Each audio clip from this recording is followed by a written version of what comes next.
¿Cómo estás? Hola. ¿Qué Es- tal? Muy bien. ¿Cómo estás, Verónica? Bien, estoy aquí con Meritxell García, una gran mujer, una gran amiga también y escritora del arte de la empatía. Es un libro que quería comentarles y quería compartirle en esta dosis de inspiración. Bueno, yo la conocí a ella en uno de mis talleres, pudo venir a uno de mis talleres y así nos hicimos súper amigas. Y he estado leyendo su libro y la verdad es que es muy bonito, es increíble, también tiene como 5 pasos prácticos para saber cuando eres demasiado empático o qué es lo que sucede cuando las personas somos de esa manera, ¿verdad? Y creo que es un tema que ahora, no solo porque tenemos una audiencia que es mujeres la mayoría, sino que también es un tema que está como muy en auge, ¿no? Que la empatía, cómo conectar con la empatía en el trabajo, cómo conectar con la empatía en las relaciones y realmente qué significa ser empático.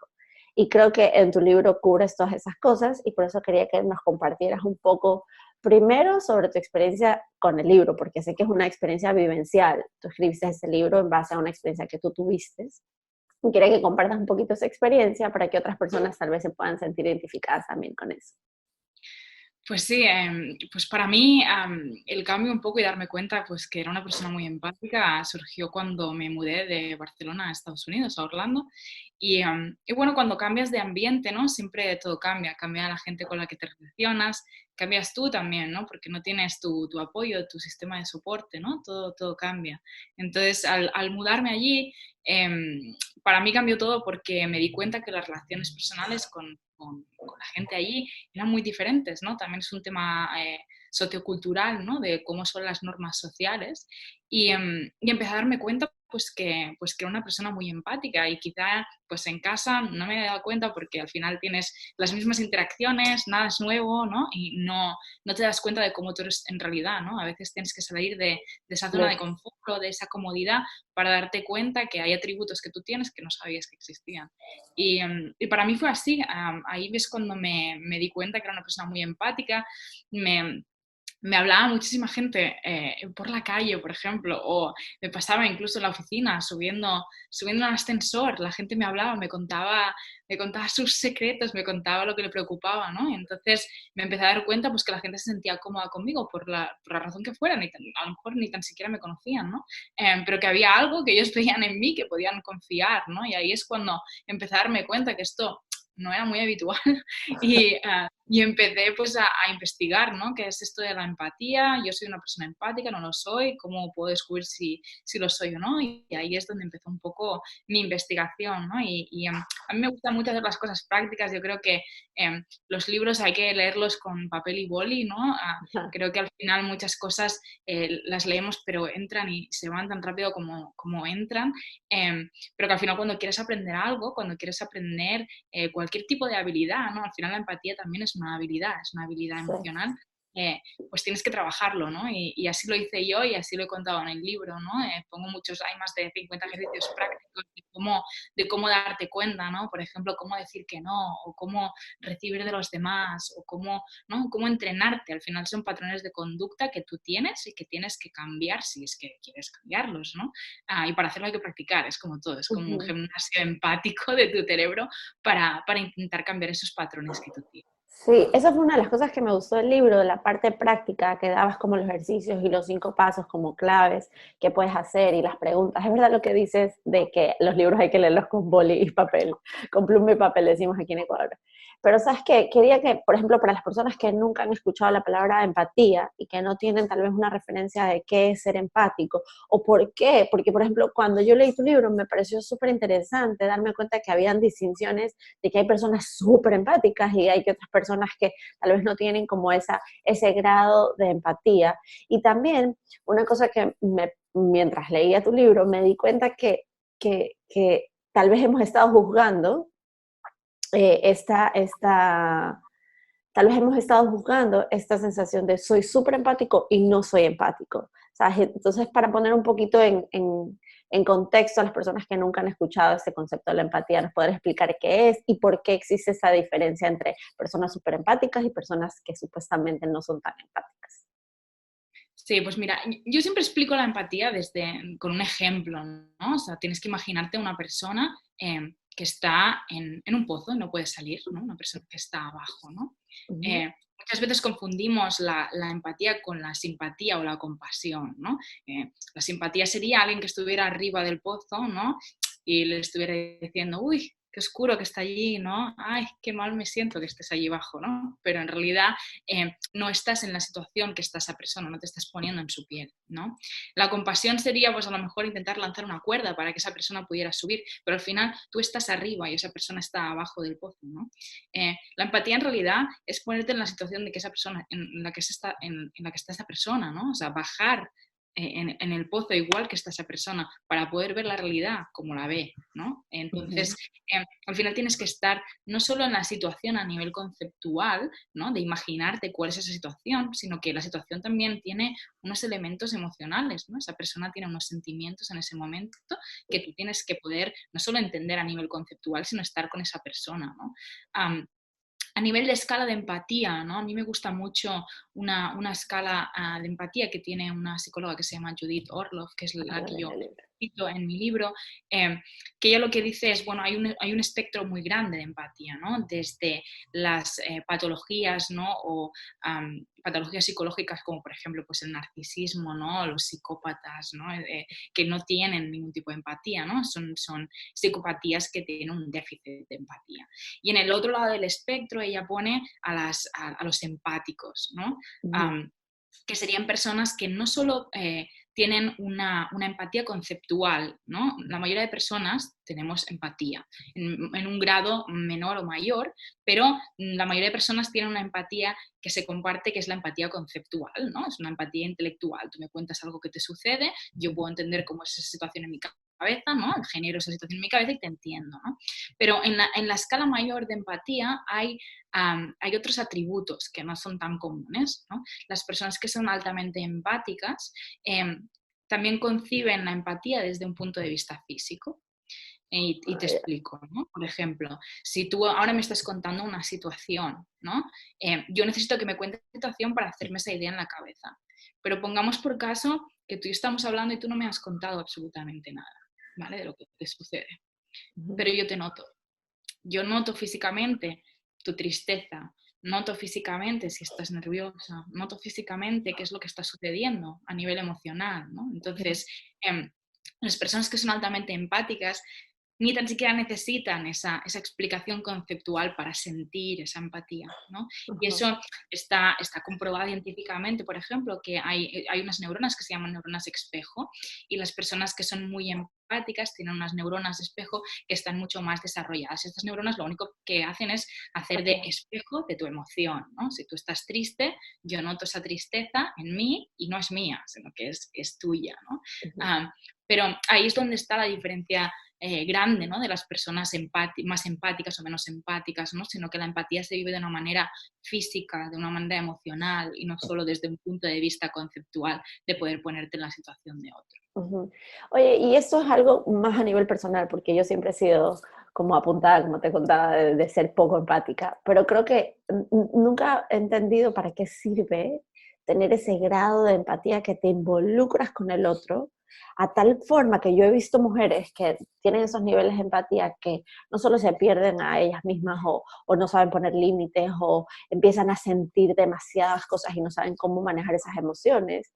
¿Para qué sirve tener este nivel de empatía? ¿Cuál es el beneficio de tener esto? Porque, no sé, tal vez yo me considero, por ejemplo, en mi caso personal, una persona que puede tener ese grado de empatía, de poder comprender al otro, pero no tener que apegarme a esa emoción y cogerla como mía, por ejemplo, ¿ya? Y aunque eso muchas personas afuera lo vean como algo, tú no eres empática y pongan la etiqueta en que no soy empática, a mí me ha servido para mantenerme objetiva y poder incluso ayudar a otras personas en el trabajo que hago. Claro, para mí la empatía es una habilidad, es como todo, ¿no? Utilizarla de forma positiva te trae ventajas y si la utilizas de una forma que a lo mejor no tienes las herramientas necesarias para hacer que eso sea algo beneficioso para ti, pues puede ser un desastre, ¿no? Entonces, de manera positiva, ¿no? Claro, te hace conectar con las personas de una manera más profunda. O sea, realmente estamos haciendo un café y tú no me estás contando qué es lo que sucede, pero yo te noto, eso me hace estar mucho más cerca de ti como persona, ¿no? O sea, entiendo cosas que tú nunca me has contado, ¿no? Entonces, siempre hay esa conexión, ¿no? Con las personas, que es bonito, realmente es bonito, ¿no? Porque normalmente a veces esta conexión llega con el tiempo, ¿no? Porque es algo que hay que trabajar, pero cuando tú sientes las emociones de otros en tu cuerpo, esa conexión es muy inmediata, ¿no? Y eso hace pues que haya realmente muy buena sintonía, ¿no? Con las personas. Entonces, la otra cosa es que se confunde también, ¿no? El tema de que las personas que son muy empáticas y sienten emociones de los demás, claro, eso genera un problema si no sabes detectar que esa emoción no es tuya, ¿no? Porque podrías llegar a pensar que eres una persona totalmente emocionalmente desequilibrada, ¿no? O sea, si yo por la mañana estoy contenta, por la tarde he quedado contigo y estoy triste, y por la noche he quedado con otra persona y esa persona está enfadada, parece que, ¿no? Que yo voy oscilando de una emoción a la otra con mucha facilidad, ¿no? Pero en realidad tener claro cuándo esa emoción es tuya y cuándo no, y eso es un tema que trabajo muchísimo en el libro, porque es importante detectar tus propias emociones y saber cuando la emoción que sientes no es tuya, ¿no? Porque a veces cuando te dejas ir por esas cosas, ¿no? Una de las cosas que cuento también es que, ¿no? Hay mucho el pensamiento de las personas que son muy empáticas, y es que cuando los demás están felices, yo soy feliz, ¿no? Por ejemplo. Porque claro, si tú notas las emociones de los demás como si fueran tuyas y no sabes distinguirlas, claro, cuando los demás están felices, tú también, porque eso es lo que tú notas, ¿no? Pero al final, tener estas emociones tan a flor de piel hace que te olvides de tus propias necesidades, ¿no? Entonces, es importante entender qué emociones son tuyas, qué emociones son de los demás y saber cuándo hay que pararse, ¿no? Porque al final no es tu responsabilidad digásemos, solucionar los problemas de los demás, ¿no? Al final, la responsabilidad que tú tienes es la que tú consideres que tienes que tener, ¿no? Y hasta qué punto quieres ayudar o no ayudar, ¿no? Pero al final cada uno tiene que caminar su camino, ¿no? Que a veces las personas empáticas pues nos pasamos al otro lado, ¿no? Sí, o sea, no es una práctica que, o sea, cuando te pasas de empatía, es una práctica o sea, no tiene ningún valor para nadie, pero tú no puedes ayudar a la otra persona si estás en esa involucrada en esa situación emocional y no has podido distinguir. ¿Cómo distingues? Porque yo sé que lo explicas en tu libro, que cómo distingues cuando es tu emoción y es la del otro, porque eso es súper importante. O sea, ¿cómo funciona ese mecanismo de acuerdo a cómo lo explicas en tu libro? Esa Pues mira, las distinción. emociones tienen varias partes, ¿no? La emoción es un tema de sentimiento, ¿no? Por ejemplo, cuando estamos enfadados, ¿no? Pues nuestro corazón empieza a latir rápido, ¿no? Tu respiración se entrecorta, ¿no? Hay una emoción física que se nota en el cuerpo, ¿no? Luego también hay un tema de pensamientos, ¿no? O sea, tú cuando estás enfadado, ¿qué te vas diciendo? Mira lo que me ha hecho, mira lo que ha pasado, por qué ha pasado esto, ¿no? O sea, tu mente va con esa emoción, ¿no? Dándole de vueltas a lo que ha sucedido, ¿no? Y luego también hay un tema de que hay una razón, ¿no? O sea, algo ha sido el origen de esa emoción, ¿no? Cuando no hay un origen, cuando tú de repente estás enfadado y no sabes qué es lo que ha sucedido, ¿no? O sea, ¿por qué de repente estoy enfadado? ¿No? No sé ni tan siquiera ubicar en el tiempo cuándo ha pasado eso y por qué. Ahí es cuando tienes que plantearte qué es lo que pasa, ¿no? O sea, intentar, yo hablo por ejemplo muchísimo de meditación y de visualización para tú entrar dentro de ti y darte cuenta dónde está esa emoción, qué es lo que es algo que es tuyo o no es tuyo, ¿no? Y dónde está físicamente en el cuerpo, ¿no? Muchas veces estamos enfadados y ese enfado está en el estómago, ¿no? Como en la boca del estómago, ¿no? Que es una cosa que notamos como si se cerrara, ¿no? Pues muchas veces si tú te concentras ahí en tu estómago, donde tú tienes la emoción, que pues el estómago puede ser en otro lugar, cuando la emoción no es tuya, normalmente esa emoción se desvanece cuando concentras tu energía ahí, ¿no? O tu concentración en ese punto, ¿no? Porque al final no es algo que está dentro de ti, es como un rebote, ¿no? Es un espejo de la emoción de otra persona, ¿no? Entonces, es importante hacer ese ejercicio de centrar en ti y ver qué es lo que está sucediendo, ¿no?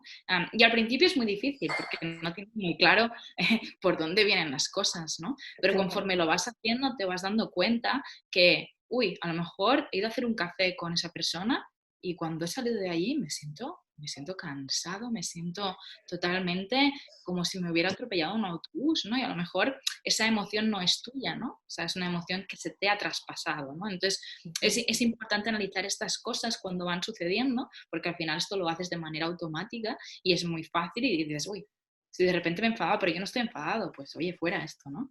Vamos a dejar ir, Claro. porque esto no es mío, ¿no?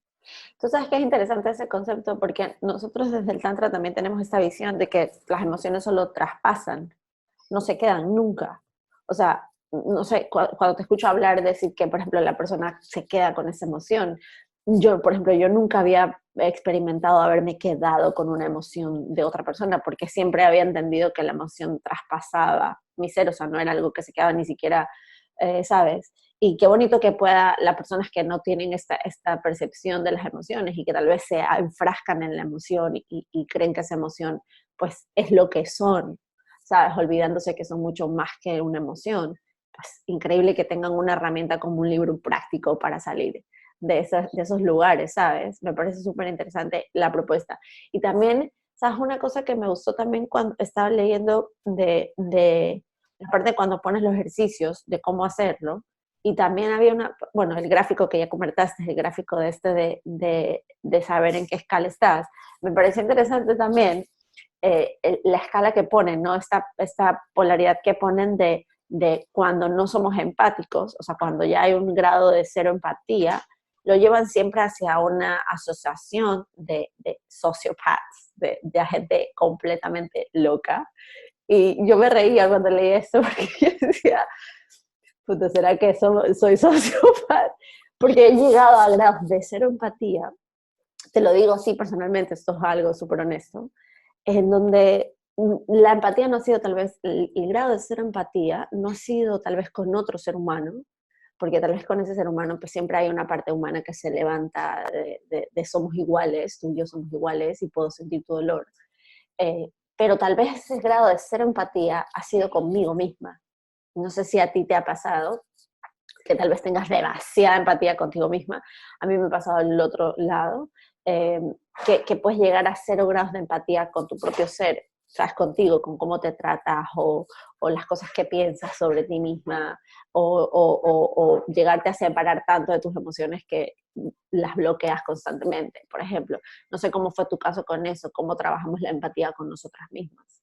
¿Podrías decir? Sí, yo siempre digo que yo no he sido siempre empática, ¿no? Pero Uh eso no significa que no lo fuera, ¿no? Eso -huh. significa que no tenía los mecanismos para hacerlo de forma saludable. Entonces, cuando no sabes cómo hacerlo, lo que haces es generas unas capas de protección, ¿no? Porque cuando no sabes procesar las emociones, ¿no? Cuando no sabes procesar o entender qué es lo que te sucede, lo que haces es bloquear. Lo que haces es generar una capa de protección a tu alrededor. Entonces, ¿qué eres? Eres una roca, ¿no? Pero eso tampoco no es cierto, ¿no? O sea, al final, muchas personas empáticas son extremadamente empáticas con otras personas, cero empáticas consigo mismo, ¿no? Entonces, la voz que tienes en la cabeza es una voz extremadamente crítica, es una voz que te hace pequeño, ¿no? Que te dice que no puedes, ¿no? Es una mentalidad de faltante constante, ¿no?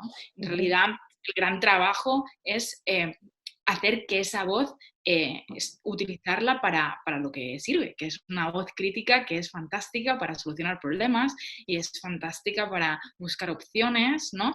Pero no es fantástica para que tú avances, ¿no? En este sentido. O sea, cuando tú haces una cosa y fallas, por ejemplo, esa voz que te dice por qué has fallado, lo has hecho mal, esto no deberías haberlo hecho, ¿no? Te has equivocado otra vez, ¿no? Esta voz no te ayuda a avanzar para nada, ¿no? Entonces, hablo mucho del juez interno, ¿no? De esta voz crítica que todos tenemos y cómo trabajarla, porque al final muchas personas no son empáticas consigo mismas y eso también las aleja de otras personas, ¿no? Sí. Porque no es que no tengan la habilidad empática, es que no tienen las herramientas aún para desarrollarla de forma saludable, y entonces lo que están intentando hacer es proteger.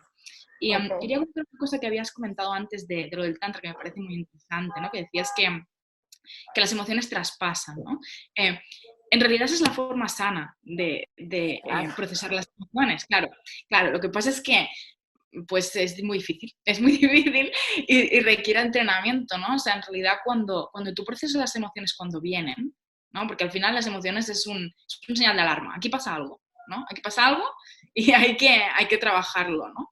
Claro, si tú lo que haces es evitar el dolor, evitar el sufrimiento, que Claro. la mayoría de nosotros lo hacemos en algún momento u otro, y hay personas que operan en este estado permanente de alarma, ¿no? De evitar el sufrimiento. Entonces, cuando tú evitas el sufrimiento y el dolor que te produce esa emoción, lo que haces es embotellarla, ¿no? O sea, tú la embotellas y esa emoción se queda contigo hasta que eres capaz de liberarla, ¿no? Pero claro, esto es extremadamente cansado, ¿no? Porque te llevas, ¿no? Tú estás enfadado, ¿no? Y no tienes ganas de ver por qué estás enfadado, qué es lo que sucede, qué necesidad hay detrás de ese enfado, ¿no? ¿Qué es lo que está pasando? O sea, al final tu cuerpo te está diciendo, oye, aquí hay algo que hay que solucionar. Si tú no lo quieres solucionar, lo que haces es embotellar y entonces eso se queda hasta que sacas el tapón y realmente eso sale, ¿no? Pero lo bueno, lo sano es eso, ¿no? O sea, que las personas aprendan a procesar las emociones cuando vienen, y eso sí, vienen tan rápido como se van, ¿no? Entonces Sí, es maravilloso, ¿no? Porque sí, cuando tienes que estar triste, tienes que estar triste. Y cuando tienes que estar enfadado, tienes que estar enfadado, ¿no? Tenemos una costumbre muy mala y es que hay emociones que no nos gustan y entonces queremos evitarlas, ¿no? Hay que estar contento todo el día, ¿no? Eso son tonterías. total. Para mí son tonterías que nos han contado que no tienen nada que ver, ¿no? Porque al final todas las emociones tienen un porqué. Tú cuando estás triste, por ejemplo, tu cuerpo se relaja. Cuando llora, tu sistema nervioso tiene un descanso, ¿no? O Ujú. sea, y muchas veces la tristeza viene después de un pico de subida, viene la tristeza que es la bajada, ¿no? Tu cuerpo necesita ese relax, ¿no? O sea, muchas veces oigo, ¿no? En mis clientes de coaching, es que yo no tengo tiempo de llorar. Y es como, ¿cómo? O sea, no, hay que llorar, ¿sabes? O sea, apúntate en la agenda, o sea, los martes, pues hay que hacerlas porque son tan necesarias como reírse por la mañana, ¿no? Intentamos evitarlo porque no sabemos qué hacer con ello. Exacto, ahí es cuando dejamos de etiquetar que una emoción es buena y la otra no es tan buena, ¿sabes? Como ponerle una etiqueta a la alegría de que la alegría es buena sentirla y que la tristeza no es buena sentirla. Y salimos de esa dualidad de que existen emociones negativas o positivas, simplemente son estos momentos que necesita tu sistema nervioso o esos instantes que necesita tu cuerpo para soltar o para procesar algo que ni siquiera es tuyo o darte cuenta que tal vez tu observación está siendo completamente equivocada, ¿no? Al final siempre se basa en eso. Y me interesaría que comentes, por ejemplo, de lo que estábamos hablando un poquito antes de tocar este tema, de las herramientas que puedes tener prácticas, por ejemplo, para distinguir eh, o para darte cuenta de tus niveles de empatía, cómo aplicarlos, por ejemplo, en ti, cuáles serían unas herramientas prácticas que podemos empezar a usar para desarrollar esa habilidad de, ¿sabes?, de ser empáticos con nosotros y también con los otros. Pues, por ejemplo, con nosotros mismos, ¿no? Yo creo que una de las claves es ver cómo nos hablamos, ¿no?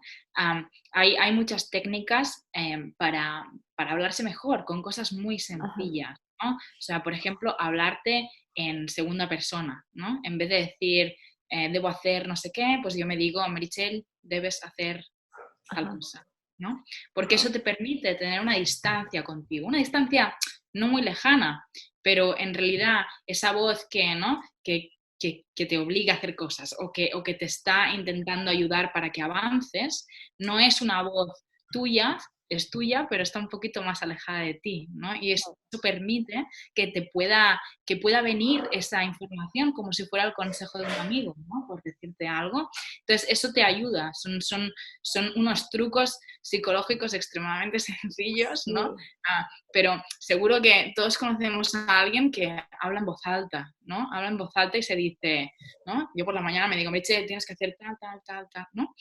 Lo hemos oído de manera automática, ¿no? Que hay personas que lo hacen, ¿no? Pues eso es una técnica muy sencilla, muy utilizada y que en realidad te ayuda a también ser más empático, porque como estás hablando de la segunda persona, no te estás diciendo yo, también te hablas mejor. Es así de claro. Es una cosa muy tonta, pero en realidad cuando hablas en la segunda persona, eh, no puedes ser tan desagradable como lo harías contigo mismo, ¿no? Entonces, intentar cambiar esa voz ayuda muchísimo, ¿no? ujú, la otra cosa también es determinar cuando te estás pasando de vueltas, ¿no? O sea, al final esa voz no eres tú, ¿no? Esa voz simplemente es una línea de pensamiento crítica que todos tenemos y que tiene que Ajá. existir, que es muy útil, pero hay un momento en el que cuando tú te observas por dentro, va a haber otra voz que va a decir, no, ya, se acabó ya, ¿no? Entonces, Exacto. lo que hay que ejercitar es esa segunda voz, ¿no? Que todos tenemos, que se dé cuenta que la voz crítica está hablando, ¿no? Y le diga, no, o sea, ya no te toca, o sea, ya, tu papel ya se acabó, ¿no? En esta historia, ¿no? Porque dándote cuenta, observándote por dentro, es cuando realmente ves eh, cómo te estás hablando, qué estás diciendo, ¿no? Total. ¿Cuál es el resultado que tienes cuando te hablas así? Porque al final tú le verías a un amigo de esa forma. Muchas veces nos hablamos tan mal, ¿no? Nos decimos, mira, soy tonto, esto no lo he hecho bien, ¿no? Ajá. ¿Por qué has confiado? Es que ¿no? Eres tan bueno que a veces eres tonto, ¿no? Te vas diciendo estas cosas, ¿no? Que en vez de ayudarte a salir del pozo, lo que hacen es entrarte más en el pozo, ¿no? O sea, es totalmente contraproducente, ¿no? O sea, estás Ujú. generando el efecto contrario de lo que crees que sucede, ¿no? Sí.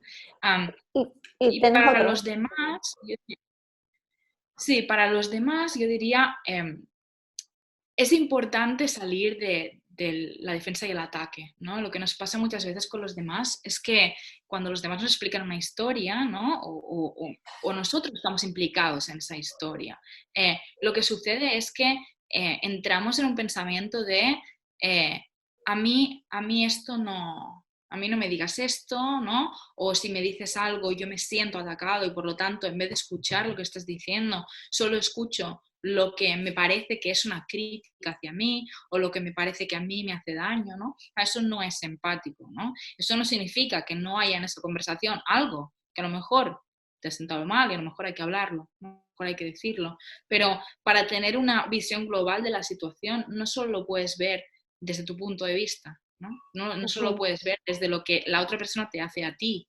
qué le has hecho tú a esa persona, ¿no? Ujú. Entonces, al final, todas las historias tienen varias versiones y todas las versiones son correctas, ¿no? Ajá. Entonces, lo que hay que intentar es cambiar ese punto de vista para poder aceptar que las ideas de la otra persona, los sentimientos de la otra persona son válidos, ¿no? Ajá. Por mucho que tu opinión sea distinta, esos sentimientos son válidos. Y muchas veces lo que hacemos es que porque no estamos de acuerdo, invalidamos la experiencia de la persona que tenemos delante. Y eso es un error. Es un error porque eso nos separa de esa persona, ¿no? Porque tú le estás diciendo, mira, lo que tú ves, eso no existe. Eso no, Exacto. o sea, eso para mí no existe, ¿no? Entonces, claro, estás anulando lo que es su perspectiva de la realidad, que tú puedes estar más de acuerdo o menos de acuerdo, pero validar el sentimiento, validar, entiendo que te sientas enfadado conmigo por esto, pero yo quiero explicarte, ¿no? Como yo lo veo, ¿no? Ajá. Pero hay que entenderlo, ¿no? Y creo que ese cambio de punto de vista, intentar explicarte la historia de la otra persona con sus ojos para entenderlo, es la base para poder comunicar desde un punto de vista empático. Sí, totalmente. O sea, ahí de alguna forma te das cuenta que el otro eres tú también, porque por lo general cuando haces ese tipo de ejercicios, donde te pones como en la escucha de la historia de la otra persona desde un punto de somos iguales, ahí te das cuenta que tú tienes las mismas historias mentales que la otra persona, o te das cuenta realmente que esos pensamientos son tuyos también. O sea, el pensamiento de la historia, de la referencia, de cómo lo ve, tal vez es distinta, pero en la base, como en la parte más de esencia, es lo mismo. Pues claro, ahí es donde yo sostengo siempre esta parte que, claro, pareciera más esotérica cuando hablamos de que somos todos uno y que solo existe una solamente. Pero con lo que estás diciendo lo comprobamos una vez más, porque cuando empiezas a despertar esa habilidad empática, te das cuenta que el otro también es tú, ¿sabes? Y lo puedes comprender, lo puedes aceptar, lo puedes recibir de esa manera. Es muy bonito, en verdad, sí. O sea, me parece que el libro es súper completo. De hecho, si es que no han tenido la oportunidad de leerlo, se lo pueden bajar, ¿verdad? En Amazon, ¿verdad? Está en toda la información. Sí, no tiene. Te lo puedes comprar en Amazon, lo puedes comprar, igual yo voy a dejar el link para que lo puedan bajar, descargar de tu propia página web, porque de verdad que creo que es una herramienta que pues si eres nuevo en este mundo de manejarte emocionalmente o de aprender a distinguir cuándo son tus emociones, cuándo son tus diálogos, y sobre todo en el libro también das una parte de cómo manejar ese crítico interno, ¿verdad? De cómo manejar ese crítico interno, que creo que es importantísimo. Hay pocos, de hecho, bueno, yo nunca he leído libros muy profundos sobre el manejo del crítico interno, y está súper bien que se toque ese tema, ¿no? Del crítico interno. Entonces, ¿algo más que quieras decir? ¿Dónde podemos seguirte? ¿Dónde podemos comprar tu libro? ¿Cuáles son tus redes sociales? Sí, pues bueno, en mi página web tenéis toda la información, que es meritxellgarciaroig.com, y me podéis seguir también en Facebook e Instagram, que soy Meritxell García R. Pero bueno, tenéis toda la información en la web y pondremos los links también para que puedan encontrarme. Ajá. Sí, igual vas a estar lanzando en estos días tu libro en España, ¿verdad? Sí, ¿En dónde vas mañana, a estar? justo el 22, voy a estar presentando en la Casa del Libro aquí en Barcelona, en Rambla Cataluña 37, y bueno, con muchas ganas de estar allí y poder compartirlo. Ay, sí, qué emoción. Te mando millones de buenas vibras para eso. Seguramente va a ser súper bien. Y sabes que gracias, ha sido como un ejemplo también de valentía, porque sabes que escribir un libro a veces no es tan fácil. Y te has lanzado a la aventura, lo has hecho súper bien. Así que de verdad que también para mí, en ese sentido, un ejemplo total. No solo con lo que escribiste, porque el libro está súper bien redactado y de verdad que como súper práctico. Yo a mí me encantan las cosas prácticas y encontré en el libro esa practicidad que por lo general no se encuentra muy comúnmente. Así que bueno, pues les voy a dejar esta información y síganla en sus redes porque realmente tiene información súper bonita. Y bueno, gracias por prestarnos este tiempito tuyo para comentar sobre este Muchísimas tema tan gracias. interesante. Gracias. Pues dale, un besote entonces, estamos hablando. Chao.